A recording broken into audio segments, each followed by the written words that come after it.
Thank you for tuning in to Black Girl Missing. This is a special episode in which we are covering the disappearance of a Black woman who is age 32. While that is outside of our general demographic, we believe that this story is pressing and needs to be covered at this time. Irene Gakwa has been missing since March of 2022. She is from Kenya, and she lived there with her parents and her older brothers, who moved to the United States before she did. They moved to Idaho, and she did too. She joined them coming here wanting to get into healthcare because she wanted to help people. Her family describe her as loving and caring, and she stays very well connected. She likes to help people. They say she was a really sweet woman. So she moves to the United States, connects with her brothers, but then she meets a guy online, it's being reported as Craigslist, and they begin dating and they get romantically involved. Irene was not new to the United States this year when she went missing. She's been here since 2019. So we assume that is, she got here before the pandemic, before everything got shut down, and she had family here. So it wasn't like she was just coming out of nowhere. She came here to meet with her brothers and to start her new life. She wanted to study. Okay. So when she met this man, and his name is Nathan Heitman, they met online and they began dating. According to her family, though, they were off and on, okay? They had had some issues. They would date for a while, then they broke up, and then they would get back together. Eventually, though, she did move in with him. And so she left Idaho, where she was with her brothers, and moved to Gillette in Wyoming with this husband of hers. Now, she's 32 and he's 38. That's not a huge age difference. And she seems pretty self-sufficient. We know that she did have some cash saved up. It wasn't, a whole lot of money, but it was a few $1,000s she had saved up, likely because she wanted to go to school and wanted to put it towards that. So, when she met this man and moved in with him, he was aware that she has, these thousands of dollars. She also has credit cards and things like that. Now, according to her family, they talked to Irene like every other day. She was very much in touch with her family. I believe they had a group chat. They would do video calls. And the last time that she was seen by her family via video call was February 24th, right? So in this call, though, her parents noted that she did not seem like herself. She seemed like hungry, tired, a little despondent. Her eyes seemed a little like, not really like dead, but just kind of like she didn't have the life and the vitality that she normally displayed, And it's very interesting because the family had a phone plan that they shared. And so they could tell like something was up because they were like, well, wait a minute. We're getting these weird messages from her, these text messages that don't go in line. She's quick to pick up the phone and just do a video call. So why is she sending us text messages, right?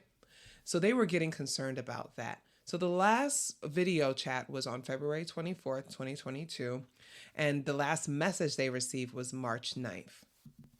Now, according to her older brother, the messages that she was sending were odd. Normally, Irene would converse with them with a mix of Swahili and some slang and Kenyan. This was CNN was reporting.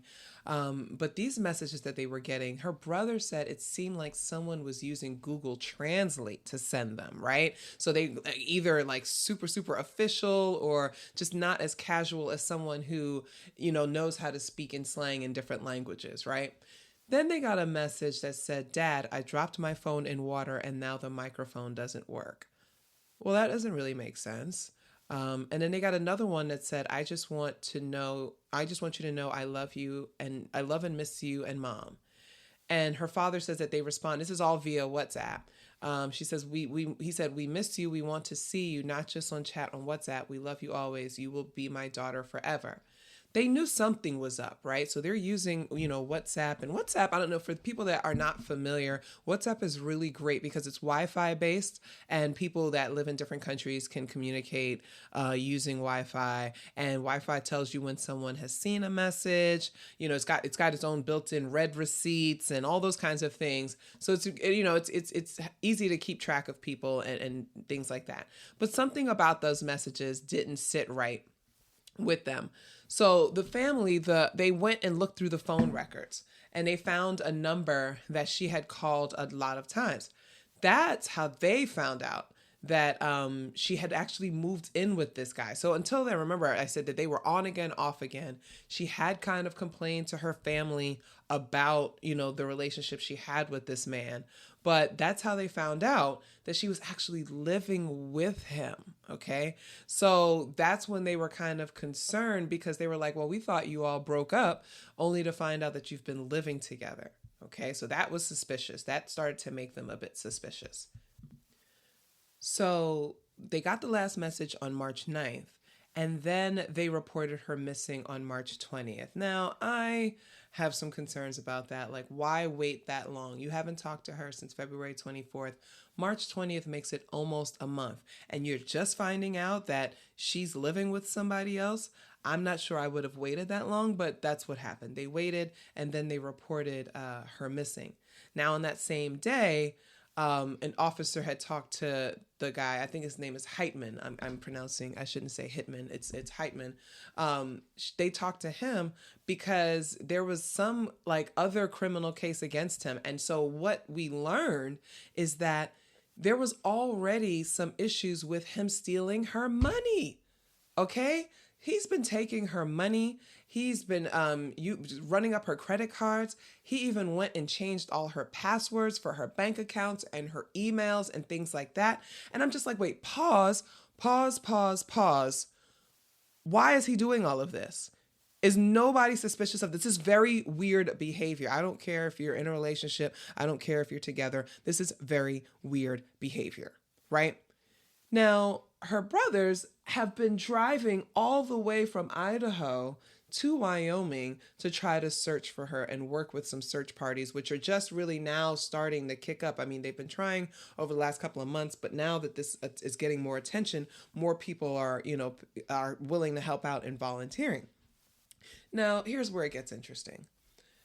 The brothers tried to ask Heitman, to turn over her stuff. Like, okay, boom. She's not here. He had told them, oh, she came, she packed 2 plastic bags. She left in an SUV. I don't know where she is. I haven't heard from her since. First of all, whenever a man says that, the first thing I think is, oh, he done killed her and dumped the body. Because remember, when men kill women, there's only one side of the story that can be told, right? So he's saying, oh, she came home, she packed her stuff, and then she just left, and I haven't heard from her since. But here's where it gets really interesting, and this is how you know this is an abusive son of a somebody. He says that he took all her money out of the bank account so that she would not have access to money, and that if she needed money, she would have to contact him.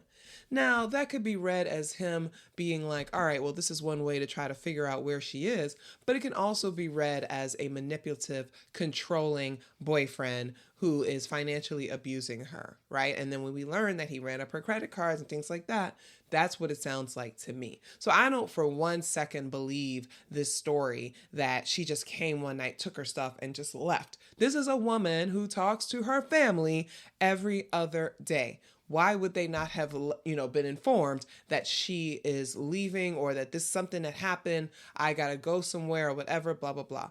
The father also said that he offered to get her a plane ticket to come home for Christmas, and she didn't even take him up on that. So they knew that there were some things that were going on, but here's the kicker. She left without her passport.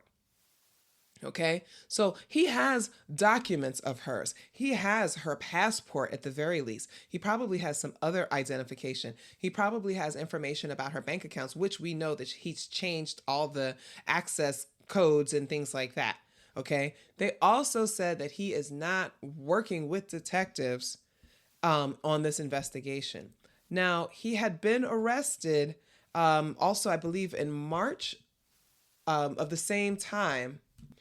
He was charged with using her credit card unlawfully and 2 felony counts of intellectual property crimes, mainly because of changing the bank account and deleting her email and things like that. But nothing that's like directly related to her disappearance, right? But I think this is all related, but they can't arrest him and say, "Oh, you kidnapped her. Oh, you killed her," because they have no body, they have nothing really. And so this man is kind of roaming around free, knowing damn well that he probably did something. We know that he probably did something to her. They also said that they were investigating a 55 like gallon barrel that was found in the city area and things like that. So, there's a lot going on and there's a lot of questions and not many answers. But the biggest question I have is if they can point to all these things that this man has done, and he has lied, right? So at first he said, "I don't have her bank information. I didn't take her money,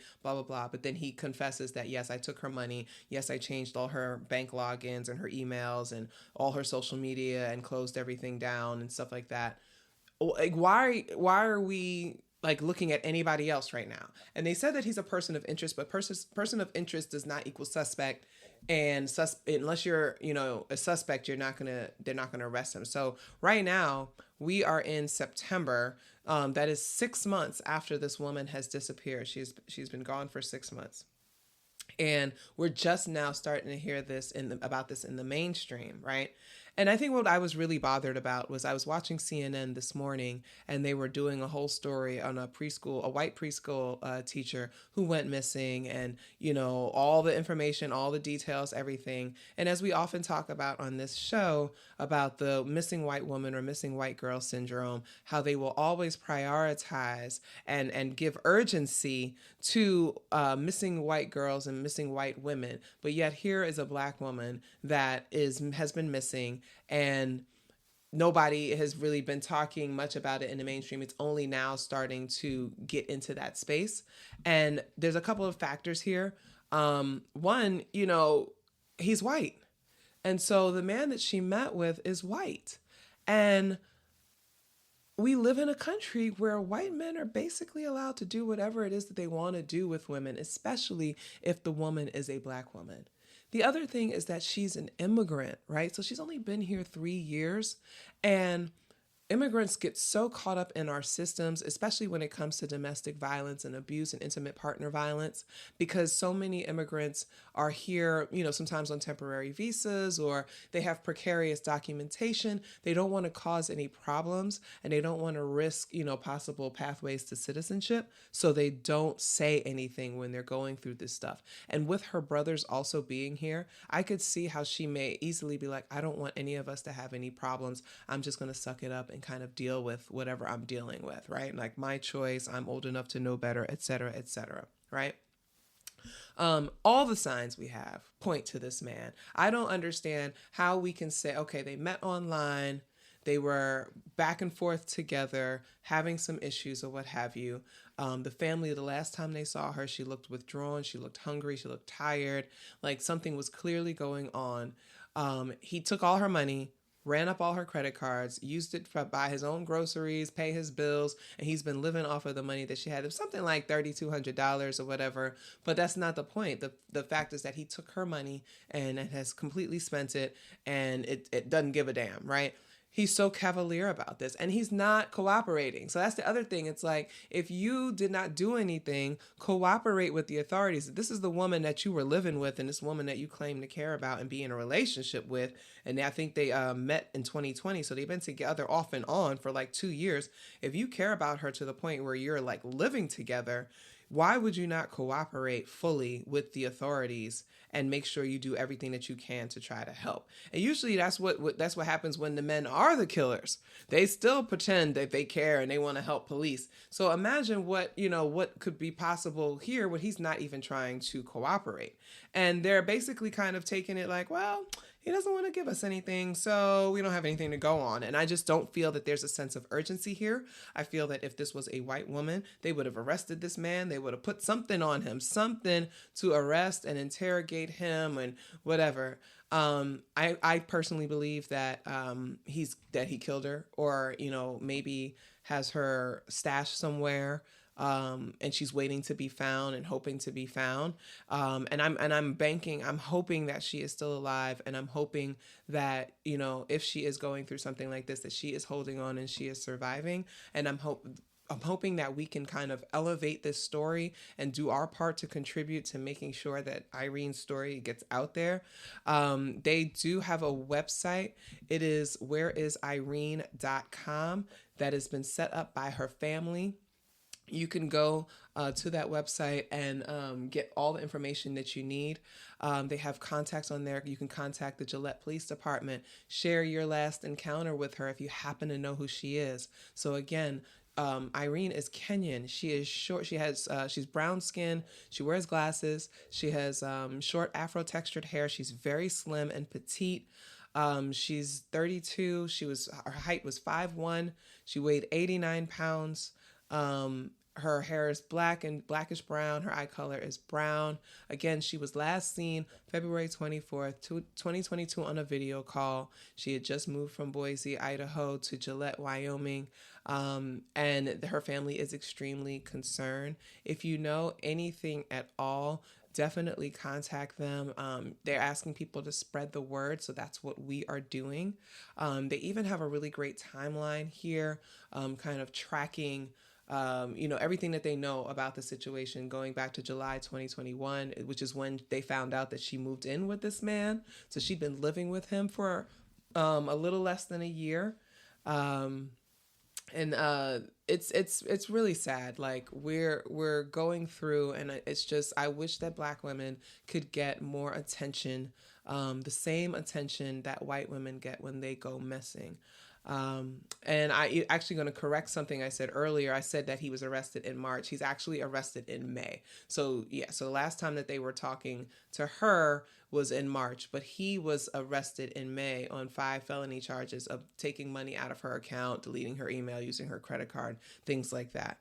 So that was in May. There is Crime Stoppers does have, they're offering a reward. You can call 307-228-4276. Again, that is 307-228-4276 anonymously. And he, it's just so sad. Thank you for listening to this special episode. Let's bring Irene home. Hopefully this story ends positively, where if we find that she is alive somewhere and that she has not been harmed, and that this maybe was just a case of her deciding that she wanted to just kind of get away for a while. But it doesn't look like that, and that's really scary. So let's do what we can to bring Irene home, or at least just find out what happened to her.